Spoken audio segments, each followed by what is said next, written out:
Hey guys, so today I'm making some Chinese styled spare ribs. These ribs are absolutely delicious. They're going to be melting in your mouth. It's going to become one of your favorite recipes. So let's get into the recipe.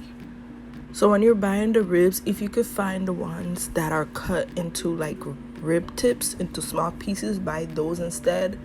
I didn't have those, so I used regular spare ribs and I just cut them up. So yeah, you don't have to cut the ribs. You could totally use regular spare ribs and follow this recipe. It really doesn't matter. The taste will still be the same and it'll still be falling off the bone in the end. Okay guys, so I'm going to start by pat drying the ribs using paper towel to remove any extra water on them, and then I'm going to season them up a little bit.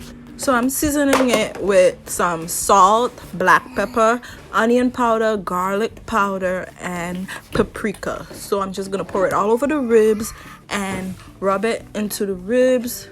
Make sure the ribs is fully coated with the seasoning mixture.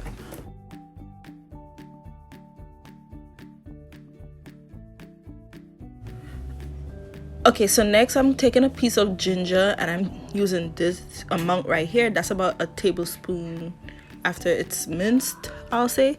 So I'm using a fork, a spoon or a knife to scrape the skin off the ginger, and then I'm gonna use a grater and mince the ginger. All right, so in a hot pot I'm adding in a little bit of oil, and to the oil I'm gonna add the ribs, the pieces of ribs, and we're gonna cook them on each side until they're nicely brown and they have a nice crust all over the ribs.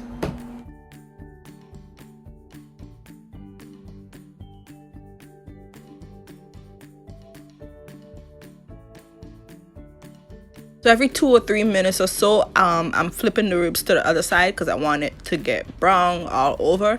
And my heat, I have my stove on medium to medium high heat.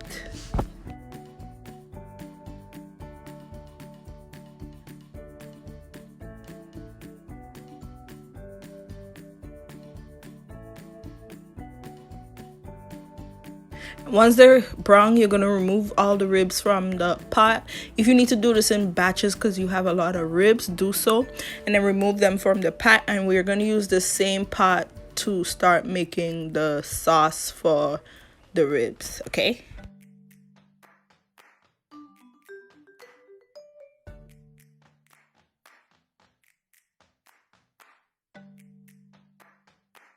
So I minced my ginger and also a few cloves of garlic, and now I'm adding it into the same pot. If you don't have any oil left in the pot, you could add in just a little bit, not too much, but I didn't need to add any because as you can see there's still some left in my pot. So I just added the ginger and garlic to that, and you're gonna let it cook for 1 to 2 minutes. You don't want it to burn, you just want it to start to like release that good flavor. So as soon as you like start to smell the garlic and ginger, you could move on to the next step. So it should be about 2 minutes.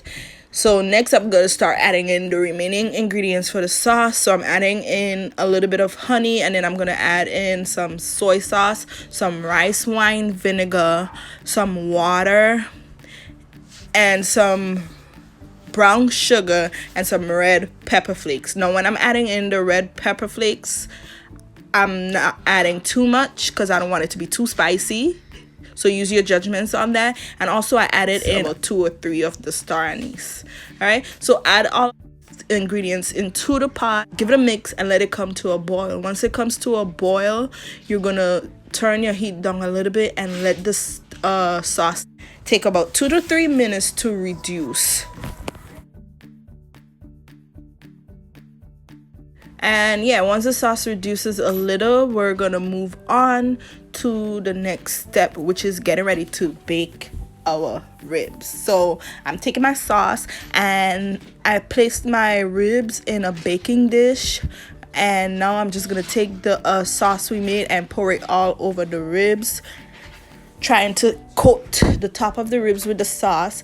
And then I'm gonna cover the dish with some foil paper, and I'm placing it into my oven. My oven is preheated to 375 degrees, and I'm gonna put the ribs covered in the oven to bake for 2 hours. All right, so let it bake for 2 hours. I took it out once within those 2 hours just to baste it with some of the sauce. So you can do that once or twice within the 2 hours. Remove it and just baste it with the sauce, cover it, and put it back into the oven to cook. All right, so after the 2 hours, you're gonna take it out and you're gonna remove the cover.